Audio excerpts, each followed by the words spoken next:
പാകിസ്ഥാനിലെ ഈ മനുഷ്യരെന്തിനാണ് ഈ സാഹസങ്ങളെല്ലാം ചെയ്യുന്നത്? തൂമ്പ എടുത്ത് 10 അടി കുഴിച്ചാൽ കുടിവെള്ളം കിട്ടുന്നവരാണ് നമ്മൾ. അതുകൊണ്ട് തന്നെ ശുദ്ധജലത്തിന് നമ്മൾ പുല്ലുവിലയാണ് കൊടുക്കുന്നത്. അതിനുള്ള തെളിവാണ് നമ്മുടെ ശരീരത്തിലെ ഞരമ്പുകൾ കണക്കെ കേരളത്തിന്റെ മുക്കിലും മൂലയിലും പടർന്നു പന്തലിച്ച് ശുദ്ധജലമെത്താൻ സഹായിക്കുന്ന പുഴയിലേക്കും തോട്ടിലേക്കും പാടത്തേക്കും ഒരു മനസ്താപവുമില്ലാതെ നമ്മൾ തള്ളുന്ന മാലിന്യങ്ങൾ. ഈ കാണുന്നത് വടക്കൻ പാകിസ്ഥാനിലെ ഉയർന്ന പർവ്വതനിരകളിൽ സ്ഥിതി ചെയ്യുന്ന ഹുൻസ വാലിയിൽ നൂറ്റാണ്ടുകൾക്ക് മുമ്പ് നിർമ്മിച്ച ജലസേചന സംവിധാനത്തിന്റെ ബാക്കി പത്രമാണ്.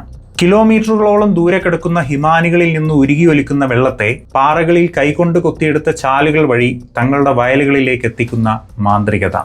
കുഹിൽസ് അല്ലെങ്കിൽ ജൂൾസ് എന്നറിയപ്പെടുന്ന ഈ ഇടുങ്ങിയ കൽച്ചാലുകൾ ഇപ്പോഴും ഒരു യന്ത്ര സഹായവുമില്ലാതെ ഗുരുത്വാകർഷണത്താൽ മാത്രം വെള്ളം കൊണ്ടുപോകുന്നു.